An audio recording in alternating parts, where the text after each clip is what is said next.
আল্লাহু ওয়ালিয়ুল্লাযীনা আমানু ইউখরিজুহুম মিনাজ যুলুমাতি ইলান নূর।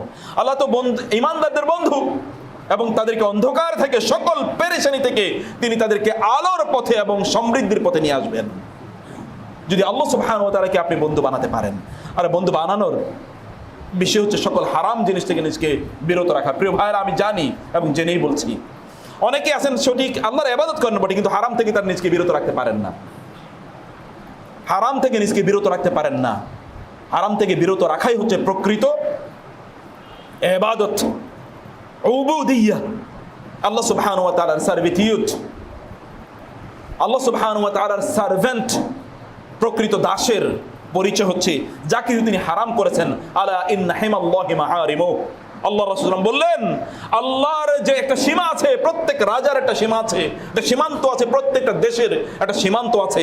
আল্লাহ সুবহানাহু ওয়া তাআলার সীমান্তগুলো হচ্ছে, আল্লাহ সুবহানাহু ওয়া তাআলার দেয়া বাউন্ডারিগুলো হচ্ছে যা কিছু তিনি নিষিদ্ধ করেছেন। অতএব নিষিদ্ধের কাছাকাছি যাবে না।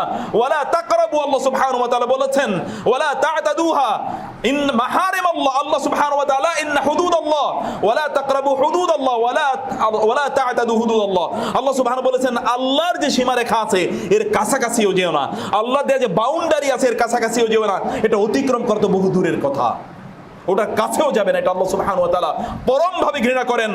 এবং আল্লাহর ব্যক্তিত্বের মধ্যে লাগে যেটা আল্লাহ সুবহানাহু ওয়া তাআলা হারাম করেছেন, ওটা তার বান্দা তার সামনে করছে, এটা আল্লাহ সুবহানাহু ওয়া তাআলার ব্যক্তিত্বে, তার আত্মসম্মানে লাগে। এইজন্য আল্লাহ যা হারাম করেছেন তা থেকে আপনি নিজকে দূরে রাখেন। আপনি দেখবেন আল্লাহ সুবহানাহু ওয়া তাআলা অটোমেটিক্যালি আপনার অন্তরে দিনের ভালোবাসা আল্লাহ সুবহানাহু ওয়া তাআলা তৈরি করে দেবেন।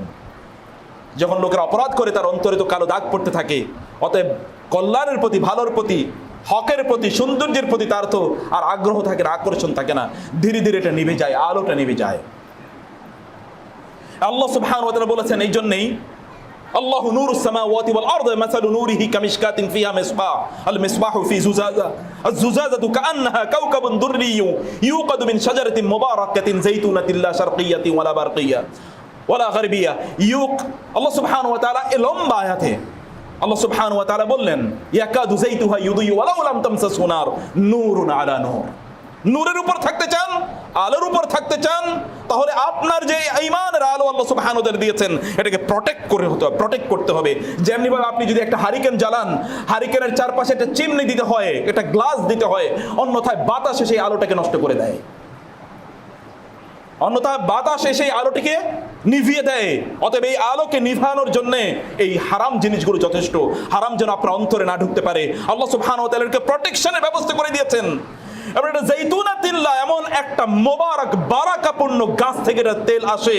সেই তেলটা হলো এই কোরআন। আল্লাহ সুবহানাহু যে দিন দিয়েছেন, সেই দিন, এই দিন আপনার এখানে প্রতি মুহূর্তে আলো জ্বালার জন্য যে আপনার জন্য যে এলিমেন্ট প্রয়োজন, যে ফুয়েল প্রয়োজন, যে তেল প্রয়োজন, এই তেলটা আল্লাহ সুবহানাহু ওয়া তাআলা ঈমানের চ্যানেল দিয়ে আপনাকে দেয়। অতএব ঈমানকে বাঁচিয়ে রাখতে হলে কোরআন এবং সুন্নাহর সাথে সম্পর্ক রাখতে হবে, এবং এটা যেন কোনো অবস্থায় নিভে না যায়, এই জন্য বাইরের ঝঞ্ঝা বাতাসগুলোকে বন্ধ করে দিতে হবে। আর এই ঝঞ্ঝা বাতাসগুলো হলো হারাম, মাহারিম আল্লাহ, আল্লাহর হারাম জিনিসগুলো যেন কোনো অবস্থায় এখানে আঘাত না করতে পারে। তাহলে ঈমানের নূর নির্বাপিত হয়ে যাবে। ওই নূর আপনি পাবেন না, সেই স্বাদ আপনি পাবেন না, ওই মজা আপনি পাবেন না, ওই মজা আপনি উপলব্ধি করতে পারবেন না। প্রিয় ভাইরা,